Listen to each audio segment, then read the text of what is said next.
The topic we are deliberating today is creating experiences of limits, for the children, experiences of limits. So the intention here is not to restrict the child. Typically, when we go back to our own childhoods, even 20, 30 years ago, where abundance was not very much in the society. Even people with lots of abundance lived very modestly. However, with I think it was the Y2K, the IT boom, especially in India, everything became easily, readily available, accessible, and suddenly we could see that shift. That was year 2000 when everything began to shift very drastically. And now we have a situation where even adults, we don't have the sense of limits. The credit cards came in, the house can be brought on EMIs, vehicles, clothes, gadgets, everything. And then the usage of credit card, I don't really deal with the money. It's not like slipping away from my fingers. Only when the bill comes am I in a shock.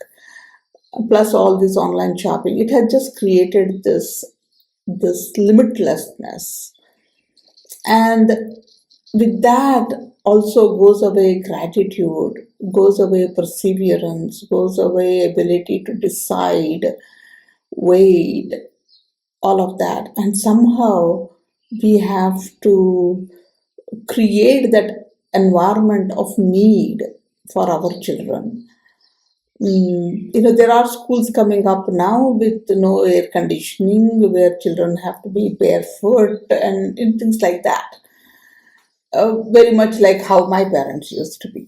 So it's creating these experiences of limits is definitely not to restrict children, but more to allow child to experience reality, especially the first 14 years when the child is still developing, forming their memories, their belief systems.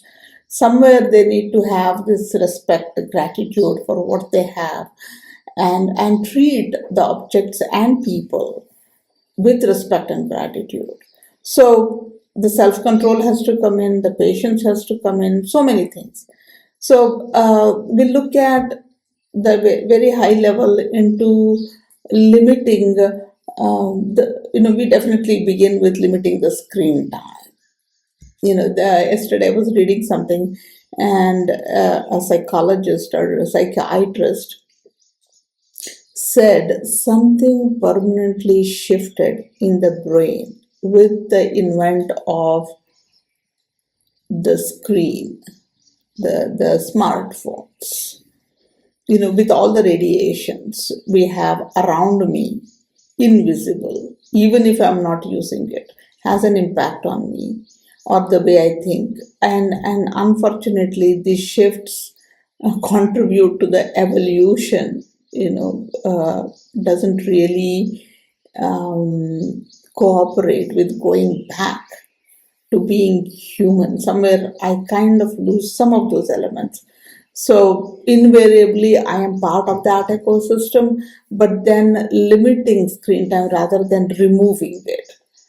It's limiting to 10 minutes before you begin the homework, or 15 minutes after you finish the homework, or as a family together for an hour every Friday night, or some such thing, where child feels that they deserve, they want to make the best use of the screen rather than feeling deprived or the need to hide, the need to lie.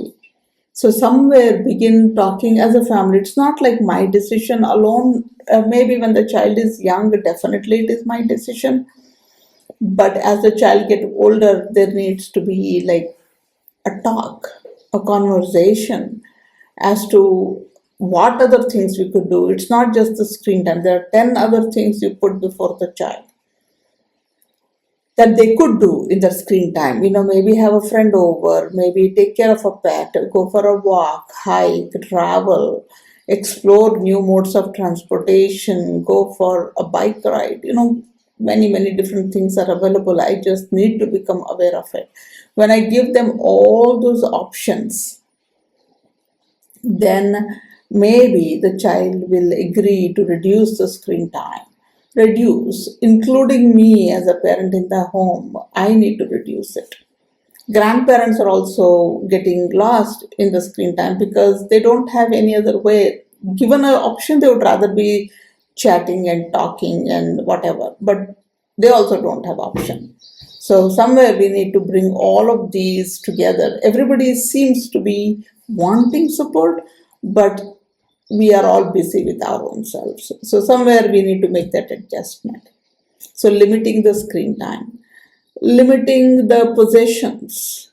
We talk about decluttering both the mind, the thoughts, and the objects. Now, can I reduce my possessions? I mean, there used to be a time when I went through a shopping spree, just see it, buy it. I mean, it's so cheap, get it. It goes on sale, get it. Whether it fits you or not, it is worth for the money, get it. And then give it away. Or feel guilty. You spend so much, it doesn't fit you, now you have to give it away.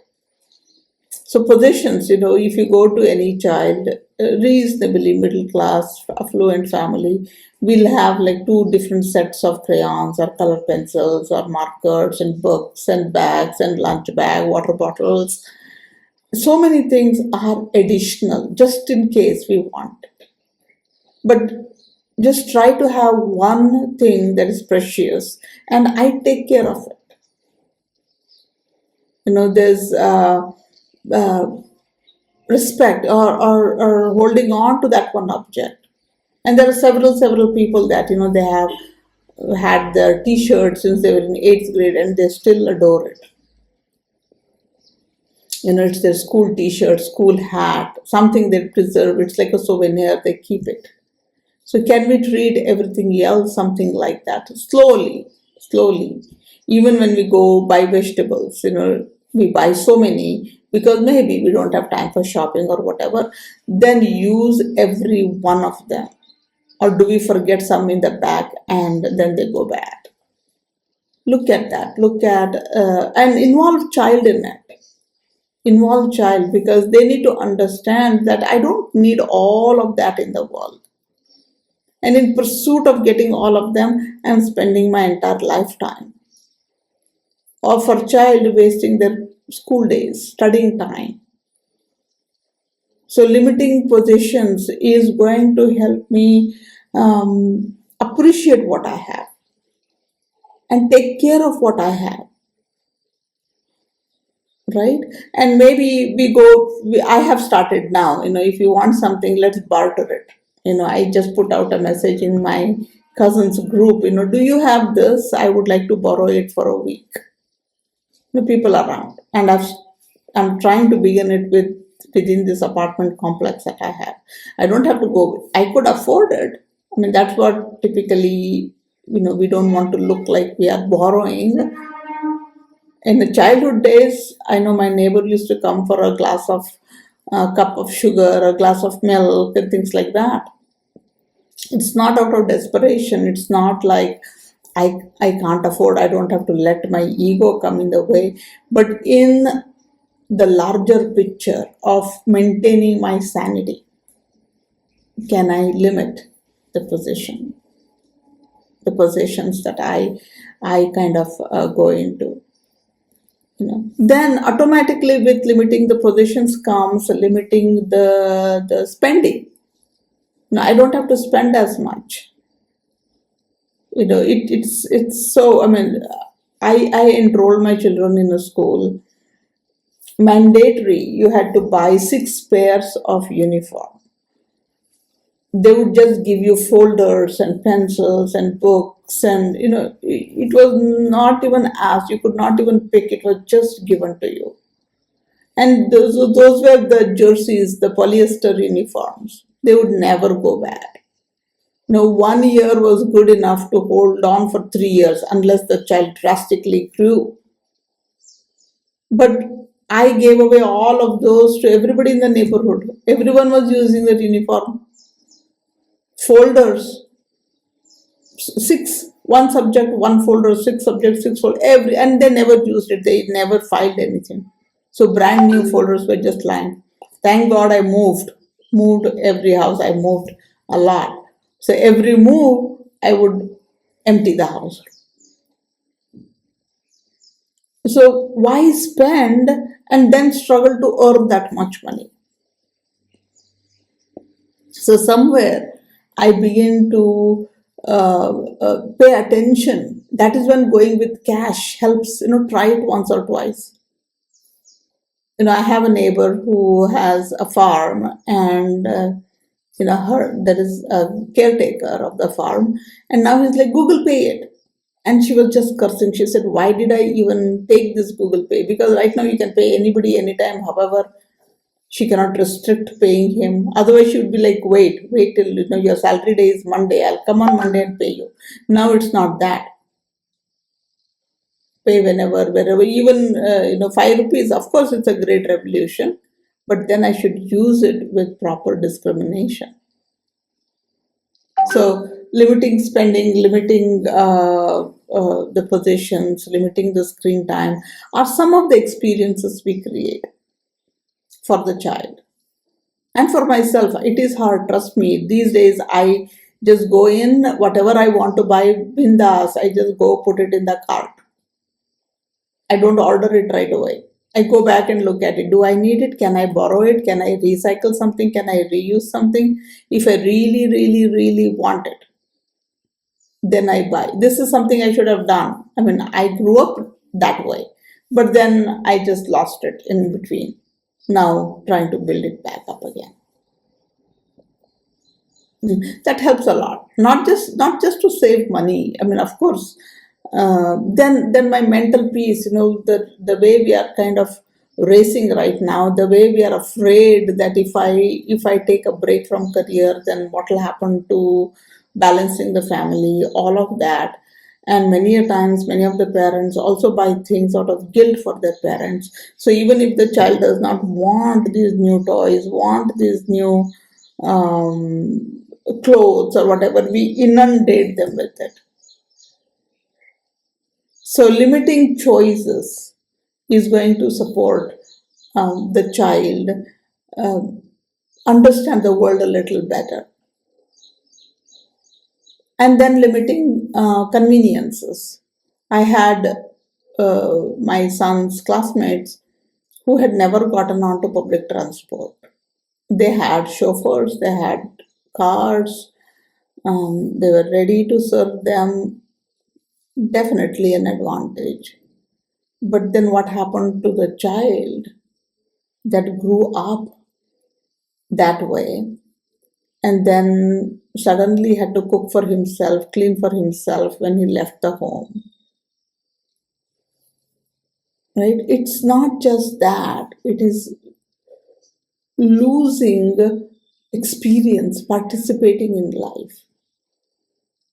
You must have heard of Sudha Murthy. She chose to always travel by second class then in railways. Right now, we don't have second class. So she could meet people of different kinds. She should catch up conversation with them, understand their backgrounds, their stories. And then she has based many of her novels on what she learned about people. So it's opportunity to understand humanity, rather than just allowing my child to enjoy all the comforts. So think about it. I mean, these days even we have become that way. I cannot go to somebody's house and stay there for few days. I want my comforts. I want my pillow. I want my bed, whatnot. But then there used to be time when all of us were together, and we have, at least I definitely have, these lifelong bonds with my cousins. The same thing I cannot say for my children. Though I try to entertain people coming and staying over when my children were growing up, it was not the same. When we were little, we had no vacations per se, so the whole family would uproot themselves during summer holidays, come land in someone else's house for 2, 3, the whole summer, 2.5 months. So it was a gala time for children. Lot of relationships. Right now, we are scared to commit to even one relationship in life. So think about that. Where do we want our children to be? How do we want them? Uh, Based on my own experiences, what experiences can I create for my children so they begin appreciating the life itself?